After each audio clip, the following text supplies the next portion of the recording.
दोस्तों, इस वीडियो को ज़्यादा से ज़्यादा शेयर करें और ये मेरे इस चैनल को सब्सक्राइब करें। इस question practice set group D के लिए किया जा रहा है। इसमें पहला क्वेश्चन कह रहा है, निम्नलिखित में से कौन सा तत्व अम्लीय ऑक्साइड बनाएगा। तो अम्लीय ऑक्साइड अधातु बनाता है, तो इसमें से जो अधातु हो जाएगा वही अम्लीय ऑक्साइड बनाएगा। तो क्लोरीन क्या है? अधातु है।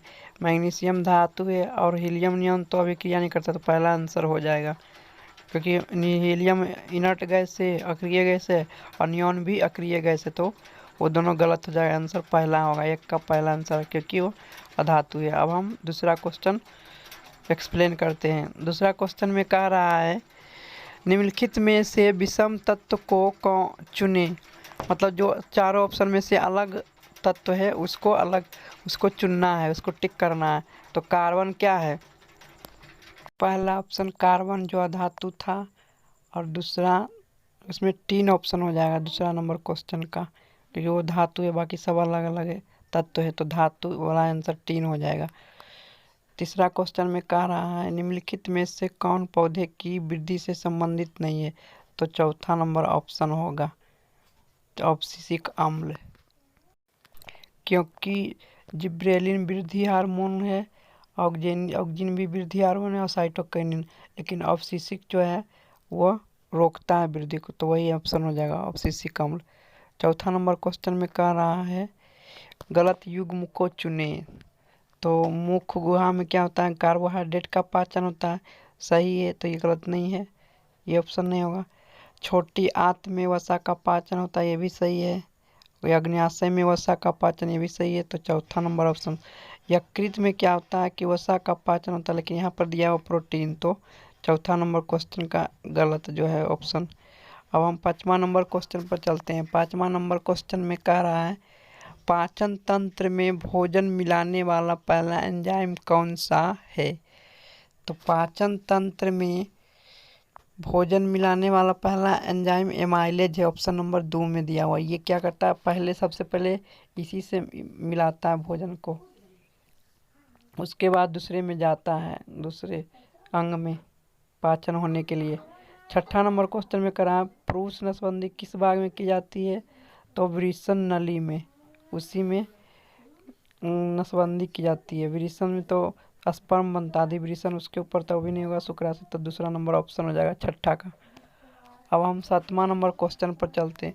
7वां नंबर क्वेश्चन में कह रहा है, जब हम सिनेमा हॉल में प्रवेश करते हैं तो हमें थोड़े समय के लिए ठीक से नहीं देख पाते। इसका कारण क्या है? कि जब धूप से छाया में जाते हैं तो क्या होता है कि सिलियरी मांसपेशियां आँखों का जो होता है वो समायोजन करती है, जिसके कारण से वो नहीं देख पाते। तो यही कारण, पुतली के आकार के समायोजन में कुछ समय लग जाता है, यही आंसर होगा। 8वां नंबर में, उत्तल लेंस की फोकस दूरी 20 सेंटीमीटर है, तो इसकी क्षमता क्या होगी। तो फोकस दूरी एफ का फॉर्मूला क्या होता है क्षमता का? P=1/f, तो 1/20 सेंटीमीटर। तो क्या होगा, सेंटीमीटर को मीटर में बदलते हैं ना, तभी तो क्षमता निकलेगा। तो 100 को भाग देंगे 20 से, तो 20 बचे 100, तो यहाँ पर ही 5 आंसर हो जाएगा। सॉरी, ऑप्शन गलत दिया हुआ है, 5 आंसर हो जाएगा यहाँ पर दूसरा नंबर। 9 नंबर क्वेश्चन में, वैसोप्रेसिन के कारण क्या होता है। तो वैसोप्रेसिन के कारण होता है डायबिटीज इंसिपिडस, जो कि ऑप्शन नंबर 3 में दिया हुआ है। तो वैसोप्रेसिन के कारण क्या होता है? डायबिटीज इंसिपिडस, तीसरा नंबर ऑप्शन हो जाएगा। डायबिटीज मेलिटस गलत दिया हुआ आंसर, मैक्सोडेमा भी नहीं होगा, तो तीसरा नंबर ऑप्शन हो जाएगा। 10 नंबर क्वेश्चन पर, मेरुरज्जु किससे निकलती है। तो मेरुरज्जु पीछे से निकलती है, अनुमस्तिष्क के भाग से निकलती है। मेडुला भी वहीं पर रहता है, लेकिन मेडुला के ही हिस्से से मेरुरज्जु निकलती है, तो यहाँ पर मेडुला आंसर हो जाएगा। प्रमस्तिष्क तो ऊपर में, तो आगे भाग रहता है। मध्य मस्तिष्क होता है, अनुमस्तिष्क सबसे पीछे, तो वहीं से मेडुला से निकलती है मेरुरज्जु। अब 11वां नंबर क्वेश्चन में कह रहा है, प्रिज्म कैसी सतह रखती है। तो प्रिज्म में 3 सतह ऐसा होता है जो आयताकार होता है, और 2 सतह ऐसा होता है जो कि त्रिकोणीय होता है। तो इसका आंसर हो जाएगा दूसरा नंबर ऑप्शन में। दूसरा ऑप्शन नंबर में ऑप्शन में दिया हुआ है कि 3 आयताकार सतह और 2 त्रिकोणीय, तो यही आंसर हो जाएगा प्रिज्म के बारे में। अब हम 12 नंबर क्वेश्चन पर चलते हैं। 12 नंबर क्वेश्चन में करा कौन सा रासायनिक सूत्र एल्केन सामान्य सूत्र को दर्शाता है। तो एल्केन सामान्य सूत्र के लिए क्या होता है, CnH2n+2, मतलब जितना कार्बन है उसके दुगना से 2 अधिक होना चाहिए हाइड्रोजन, तभी वह अल्केन्स का सूत्र का पालन करता है। तो हम देखते हैं कि ऑप्शन नंबर 3 में दुगना से 2 ज़्यादा है, तो वही हो जाएगा, तो C3H8 आंसर हो जाएगा। दुगना 6 6 2 8 हो जाता, तो 3 हो। अब हम 13वां नंबर क्वेश्चन में चलते हैं। इसमें कह रहा है निम्नलिखित में से कौन एक एनिलीडा नहीं है। तो यहाँ पर ऑप्शन हो जाएगा कि केचुआ तो एनिलीडा है जिसपे रहता है शरीर पर धारीदार जैसा, और चीन नहीं होगा, और चीन ही आंसर होगा। नोएडस भी नहीं होगा, जोंक भी होता है उसमें भी धारीदार बना हुआ, तो और चीन हो जाएगा आंसर, एनिलीडा नहीं है। अब हम 14वां नंबर क्वेश्चन पर चलते हैं। निम्नलिखित में से कौन आयनिक यौगिक नहीं है। तो हाइड्रोजन ऑक्साइड आयनिक यौगिक नहीं है, क्योंकि यह नॉन पोलर यौगिक है। ये इलेक्ट्रॉन का ट्रांसफर नहीं करता बल्कि साझा करता है। तो ऑप्शन हो गया हो जाए हाइड्रोजन ऑक्साइड, दूसरा नंबर ऑप्शन हो जाएगा 14वां नंबर का। बाकी सब आयनिक कंपाउंड है, वो इलेक्ट्रॉन को लूज करके यौगिक बनाता है। तो ऑप्शन नंबर 2 हो जाएगा 14 का। 15 नंबर क्वेश्चन जा रहा है। 15 नंबर क्वेश्चन में कह रहा है निम्नलिखित में से कौन उपधातु नहीं है। तो जर्मेनियम क्या है, उपधातु है। टेल्यूरियम भी ये उपधातु है। बोरॉन भी है उपधातु। तो आर्सेनिक धातु जो है तो वही ऑप्शन हो जाएगा, क्योंकि उपधातु पूछ रहा, तो यहाँ पर धातु है आर्सेनिक, तो वही होगा। और 16 नंबर क्वेश्चन में कह रहा है कि एक तत्व के कक्षा में कुल इलेक्ट्रॉनों की संख्या 12 है तथा कुल, यहाँ पर गलत लिखा गया, कुल प्रोटॉनों की संख्या भी 12 होगा। तो उस परमाणु का परमाणु द्रव्यमान क्या होगा। तो परमाणु द्रव्यमान बराबर फार्मूला होता है कि जितना इलेक्ट्रॉन है और जितना प्रोटॉन है दोनों को जोड़ दो, तो यही आंसर हो जाएगा। न्यूट्रॉन होगा तो सुना, तो ऑप्शन 12 12 24, यहाँ पर गलती लिखा हुआ है कि न्यूट्रॉन की संख्या दिया हुआ था 12। अब हम 17 नंबर क्वेश्चन में चलते हैं। रुमेन किसके बीच मौजूद है।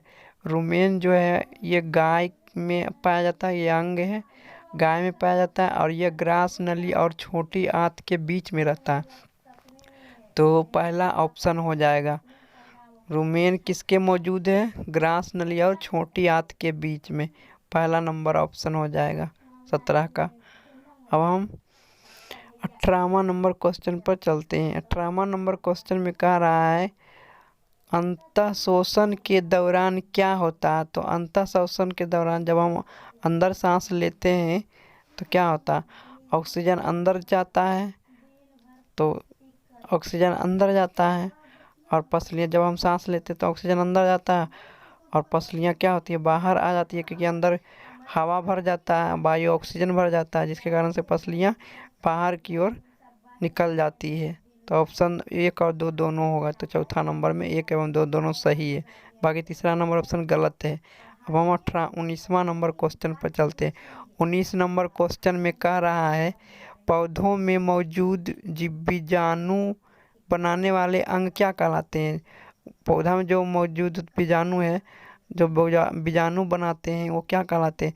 तो बीजाणु पौधा में कौन सा अंग बनाते हैं, स्पोरेंजियम, चौथा नंबर ऑप्शन जो दिया हुआ है। स्पोरेंजियम जो है वो बीजाणु बनाते हैं पौधे में। अब हम 20 नंबर क्वेश्चन पर चलते हैं। 20 नंबर क्वेश्चन में कह रहा है कि वयस्क मनुष्य के प्रत्येक जबड़े में कितने दांत होते हैं। तो प्रत्येक जबड़े में 16 दांत, 16 दांत में 4 गो कृंतक दांत होता है, 2 रदनक दांत होता है, और 4 अग्र चवर्णक आगे चबाने वाला, और 6 चवर्णक दांत होते हैं। कुल मिला करके कितना आ जाएगा, 16 दांत नीचे हो जाएगा। तो ऑप्शन नंबर 3 में जो दिया हुआ है वही आंसर होगा। 4 कृंतक दांत, 2 रदनक दांत, 4 अग्र चवर्णक दांत और 6 चवर्णक दांत। 20 का ऑप्शन नंबर तीसरा हो जाएगा। बाकी जो ऑप्शन दिया वो गलत है, तो 20 का तीसरा नंबर ऑप्शन हो जाएगा। अब हम 21 नंबर क्वेश्चन पर चलते हैं। 21 नंबर क्वेश्चन में कह रहा है कि निम्नलिखित में से कौन वृषण का कार्य नहीं है। तो वृषण पाया जाता है नर में और एस्ट्रोजन का निर्माण फीमेल में होता है, तो यही ऑप्शन होगा। और ऑप्शन देखते हैं, टेस्टोस्टेरोन जो है वो पुरुष का, तो भी गलत होगा। प्लेसेंटा है जो वो आंसर होगा, क्योंकि ये मादा गला है, तो यही आंसर होगा 1 और 3। अब हम 22 नंबर क्वेश्चन में चलते हैं। 22 नंबर क्वेश्चन में कह रहा है जंतु जगत के जीव किस प्रकार के होते हैं। तो जंतु जगत के जीव बहुकोशिकीय होते हैं और जीव जो है जो अपने से खाना नहीं बनाता, दूसरे पर निर्भर करता है, तो विषमपोषी हो गया। जो अपने से खाना होता है उसे स्वपोषी कहते हैं। तो पहला नंबर ऑप्शन जो दिया हुआ है 22 में वही आंसर होगा कि बहुकोशिकीय और विषमपोषी होते हैं जंतु जगत के सभी जीव। अब 23 नंबर क्वेश्चन पर चलते हैं। 23 नंबर क्वेश्चन में कह रहा है ट्रू रूट्स किसमें अनुपस्थित होती है। ट्रू रूट्स किसमें नहीं होती है। तो ट्रू रूट्स ब्रायोफाइटा में नहीं होती, बाकी सब में ट्रू रूट्स होता है, उसमें अच्छे से जड़ उगा हुआ रहता है, टेरिडोफाइटा और जिम्नोस्पर्म में। तो ब्रायोफाइटा आंसर हो जाएगा, ब्रायोफाइटा में नहीं होता है ट्रू रूट्स। तो अब 24 नंबर क्वेश्चन में करा उभयचरों के पास नहीं है। तो उभयचरों के पास क्या नहीं होता है, स्केल्स नहीं होता। तो त्वचा जो होता ना, मछली का जो चोइयाँ होता है वो नहीं आंसर होगा, तो मतलब वो नहीं होता, तो स्केल्स हो जाएगा आंसर 3 नंबर। बाकी श्लेष्मा ग्रंथि होता ही है उभयचर प्राणी में, जैसे मेढक हो गया, और त्रिकक्षीय हृदय भी होता है, गलफड़े भी होता है, तो ये तीनों होगा, तो लेकिन स्केल्स नहीं होता। ठीक, ये आंसर हो जाएगा 3 नंबर। बच्चों इस वीडियो को सब्सक्राइब, लाइक करें और शेयर करें।